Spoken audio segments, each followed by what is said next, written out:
যে খবরের দিকে নজর রাখতেই হচ্ছে, সুইজারল্যান্ডকে হারিয়ে এবার সেমিফাইনালে উঠলো মেসিরা, অর্থাৎ আর্জেন্টিনা। যে খবরের দিকে আমাদের নজর রয়েছে, 3-1 গোলে সুইজারল্যান্ডকে হারালো আর্জেন্টিনা। সুইজারল্যান্ডকে হারিয়ে এবার সেমিফাইনালে মেসিরা।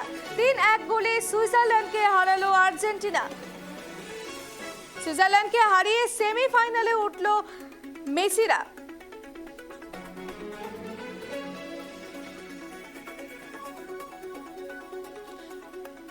ফিফা বিশ্বকাপ 2026-এর শেষ 8-এর লড়াই আর্জেন্টিনা বনাম সুইজারল্যান্ডের লড়াইয়ে এবার তুঙ্গে, যেখানে 3-1 গোলে সুইজারল্যান্ডকে হারিয়ে এবার সেমিফাইনালে উঠল আর্জেন্টিনা, অর্থাৎ মেসিদের দল। সুইজারল্যান্ডকে হারিয়ে সেমিফাইনালে উঠল মেসিরা। যে খবরের দিকে আমাদের নজর রয়েছে, ফিফা বিশ্বকাপ 2026 সুইজারল্যান্ড ভার্সেস আর্জেন্টিনার যে খেলা চলছিল, সুইজারল্যান্ডকে হারিয়ে সেমিফাইনালে উঠল মেসিরা। ফিফা বিশ্বকাপ 2026-এর শেষ 8-এর লড়াই, যেখানে হাফ টাইম পর্যন্ত 1-0 গোলে এগিয়েছিল আর্জেন্টিনা। ম্যাচের 10 মিনিটের লিওনেল মেসি কর্নার থেকে লাফিয়ে হেডে গোল করেন অ্যালেক্সি ম্যাক অ্যালিস্টার।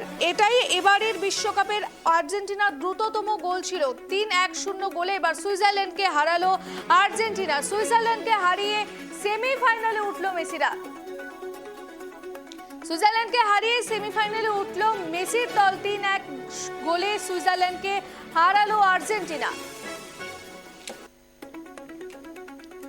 এই নিয়ে বিস্তারিত জানবো এই মুহূর্তে আমাদের সঙ্গে টেলিফোন লাইনে রয়েছেন আমাদের প্রতিনিধি রিমিক মাঝি। রিমিক, সুইজারল্যান্ডকে হারালো আর্জেন্টিনা, 3-1 গোলে সুইজারল্যান্ডকে হারালো, কি জানা যাচ্ছে?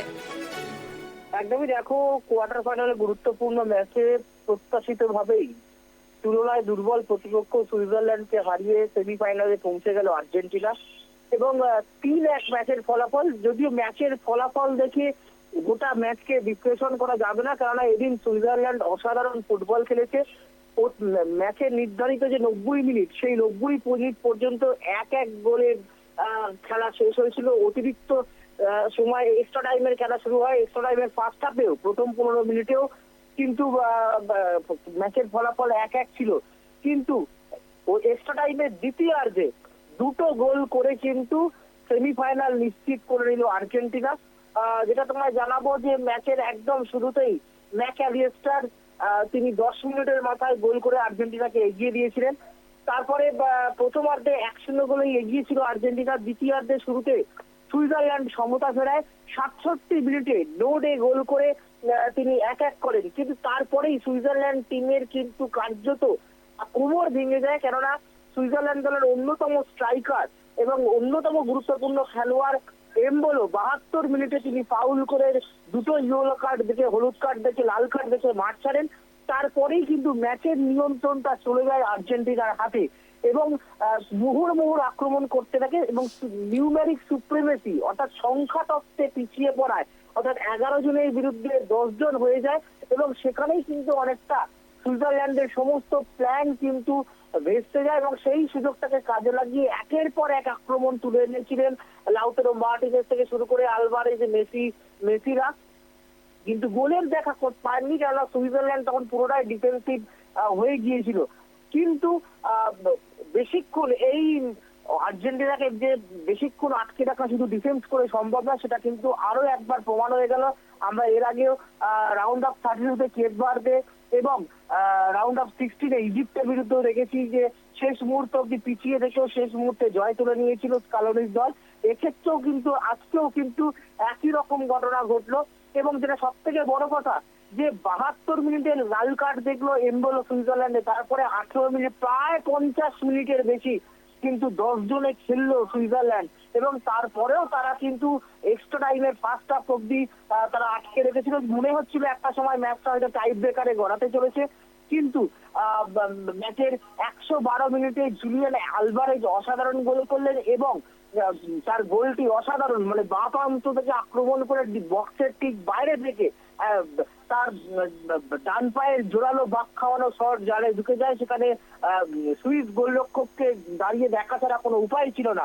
112 মিনিটে 2-1 এগিয়ে যায়। তারপরে একদম ম্যাচের প্রায় অন্তিম মুহূর্তে যখন সুইজারল্যান্ড গোল পরিশোধের জন্য মরিয়া হয়ে ওঠে এবং তারা অল আউট অ্যাটাকে যায়, তখন সেখান থেকে নিজেদের বক্স থেকে বল পেয়ে লাউতেরো মার্টিনেজ দ্রুত বল নিয়ে এগিয়ে আসেন ফাঁকায় এবং তারপরে তিনি বল বাড়ান এবং সেই বল আর্জেন্টিনার যে প্লেয়ার ছিলেন তিনি শট নিলে সেই বল সুইস গোলরক্ষক আটকান এবং সেই বল প্রতিহত হয়ে বাইরে বেরিয়ে এলে ড্রপ শটে গোল করে আর্জেন্টিনার জয় নিশ্চিত করে দেন লাউতারো মার্টিনেজ। এবং যেটা আগামী সেমিফাইনালে ইংল্যান্ডের বিরুদ্ধে এবার কিন্তু খেলতে হবে আর্জেন্টিনাকে লিওনেল মেসিকে। তবে আজকে লিওনেল মেসিকে কার্যত বোতলবন্দি করে রেখেছিলেন সুইস খেলোয়াড়রা। তিনি সেইভাবে খুব একটা দু একটা শট নেওয়া ছাড়া তাকে সেইভাবে কিন্তু আজকে কার্যকরী হতে দেখা যায়নি। এর পুরো কৃতিত্ব কিন্তু সুইস খেলোয়াড়দের। কিন্তু শেষ পর্যন্ত অসাধারণ লড়াই করেও এবং শেষ প্রায় 50 মিনিট 10 জনে খেলেও কিন্তু অসাধারণ ফুটবল সুইজারল্যান্ড উপহার দিল। এবং কিন্তু দলটার নাম আর্জেন্টিনা, গতবারের বিশ্ব চ্যাম্পিয়ন, যে দলে একাধিক তারকা রয়েছে ওটামেন্ডি থেকে শুরু করে Allister Alvarez, Martinez, Lionel Messi, তাদেরকে যে 10 জনে প্রায় 50 মিনিট ঠেকিয়ে রাখা যে এক কথায় অসম্ভব ছিল সেটা কিন্তু প্রমাণিত হলো এবং যোগ্য দল হিসাবেই আর্জেন্টিনা সেমিফাইনালে পৌঁছে গেল।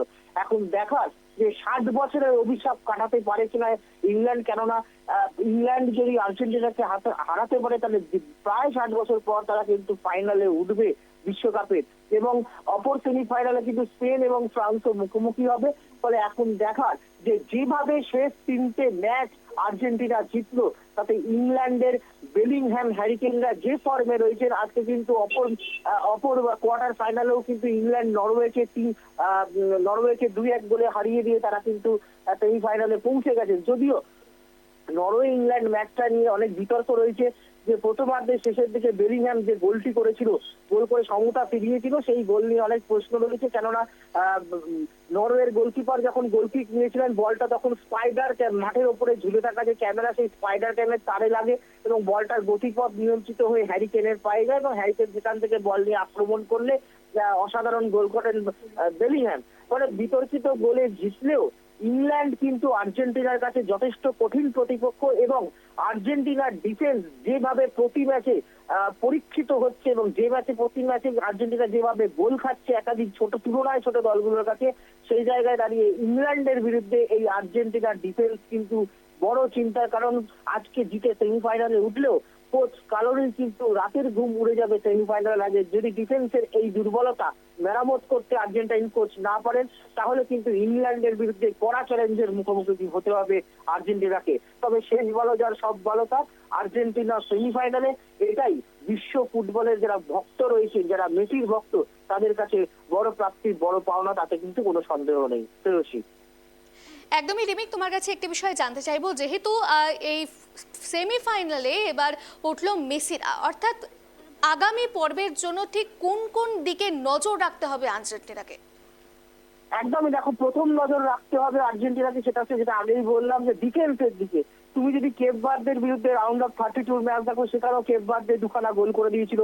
ইজিপ্টের বিরুদ্ধেও ইজিপ্টও কিন্তু গোল করে দিয়েছিল একদম শেষ মুহূর্তে। সেই জয় নিয়ে যদি অনেক বিতর্ক রয়েছে ইজিপ্ট ম্যাচে রেফারিং ভার নিয়ে। এবং আর্জেন্টিনার বিরুদ্ধে কিন্তু তুলনায় ছোট দলগুলো কিন্তু প্রায় 80-85 মিনিট পর্যন্ত এগিয়ে থাকছে। এবং আজকেও আমরা দেখলাম যে সুইজারল্যান্ড প্রায় 105 মিনিট মতো কিন্তু আর্জেন্টিনাকে আটকে রেখে দিয়েছিল এক গোল করে। 67 মিনিটে গোল করে যায় তোমার নোডে সুইজারল্যান্ডে সমতা ফেরায় এবং তারপরে কিন্তু গোল শোধ করতে কিন্তু কালঘাম ছুটে গিয়েছিল সুইজারল্যান্ডে। এটা সবাই আমরা জানি যে মেসির মতো প্লেয়ারকে মার্কিং করা হবে, তাকে যে ভোটা করে দেওয়ার চেষ্টা করবে প্রতিপক্ষ দল, এতে কোনো সন্দেহ নেই। কিন্তু আর্জেন্টিনার ডিফেন্স, আর্জেন্টিনা যেভাবে গোল খাচ্ছে প্রতি ম্যাচেই, আমরা শেষ 3টে ম্যাচ যদি আজকের ম্যাচ ধরে শেষ 3টে ম্যাচ যদি দেখি, কিন্তু আর্জেন্টিনার ডিফেন্স কিন্তু প্রচন্ড নড়বড়ে।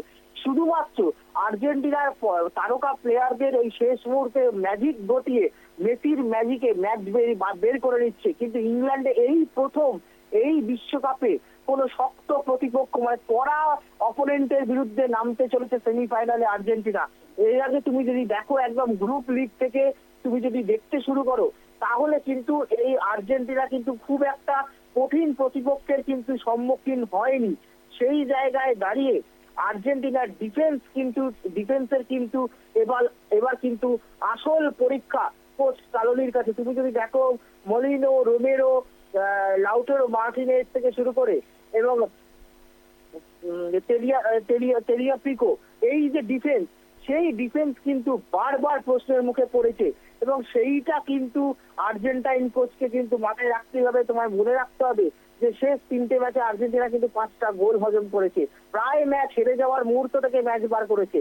ফলে আর্জেন্টিনার এই ডিফেন্সের দিকে কিন্তু ইংল্যান্ডের বিরুদ্ধে নজর থাকবে, কেননা বেলিংহ্যাম থেকে শুরু করে রাকা থেকে শুরু করে হ্যারিকেনের মতো তারকা প্লেয়ার রয়েছে এবং যারা গোলের মধ্যে রয়েছে ইংল্যান্ডের। ফলে যে কোনো মুহূর্তে যদি আর্জেন্টিনার ডিফেন্সের মেরামত করতে না পারে তাহলে সেমিফাইনালে কিন্তু আর্জেন্টিনার কপালে দুঃখ আছে। এবং অবশ্যই মেসি তার একক দক্ষতায় করলেও কিন্তু গোল খেয়ে গেলে কিন্তু আর্জেন্টিনার কিন্তু ডিফেন্স কিন্তু নড়বড়ে হয়ে যাচ্ছে। এবং তবে আর্জেন্টিনার একটা পজিটিভ দিক হচ্ছে মেসিকে বাদ দিলেও কিন্তু আমরা প্রতি বছর দেখছি যে এই যে ম্যাক অ্যালিস্টার থেকে শুরু করে লাউতারো মার্টিনেজ, আলভারেজ তারা গোল করছেন। অর্থাৎ আর্জেন্টিনা দলে গোল করার কিন্তু লোক রয়েছে, কিন্তু গোল তো আটকাতে হবে। ডিফেন্স যদি নড়বড়ে হয় আর ইংল্যান্ডের মতো এরকম হ্যারিকেন যেদিকে আমরা দুরন্ত পর্বে থাকা ইংল্যান্ডকে কিন্তু আটকানো সম্ভব হবে না এবং প্রতিদিন শেষ মুহূর্তের ম্যাজিকে জয় পাওয়াও সম্ভব হবে না। তাই সেমিফাইনালে নামার আগে ডিফেন্স নিয়ে আবারও প্রশ্ন উঠে গেল আর্জেন্টিনার। আবারও বলছি যে বারবার কিন্তু এই ম্যাজিক হবে না। শেষ 3টে ম্যাচে আমরা ম্যাজিক দেখলাম শেষ মুহূর্তে ম্যাচ বার করার, কিন্তু ইংল্যান্ড মনে রাখতে হবে ইংল্যান্ড কিন্তু ইজিপ্ট, সুইজারল্যান্ড এরকম বা কেপ ভার্দের মতো দল নয়, তারা কিন্তু এই বিশ্বকাপ চ্যাম্পিয়ন হওয়ার অন্যতম ফেভারিট, অন্যতম দাবিদার। তাই ইংল্যান্ডের বিরুদ্ধেই কিন্তু এই বিশ্বকাপে প্রথম বড় পরীক্ষার মুখে নামতে চলেছে আর্জেন্টিনা এবং তার আগে আর্জেন্টিনার ডিফেন্সেরও কিন্তু বড় পরীক্ষা। বারবার বলছি আর্জেন্টিনার ডিফেন্স যদি মেরামতি না হয় তাহলে কিন্তু ইংল্যান্ডের বিরুদ্ধে আর্জেন্টিনার কপালে দুঃখ থাকবে, তাতে কিন্তু কোনো সন্দেহ নেই। শ্রেয়সী, ধন্যবাদ রেমিক।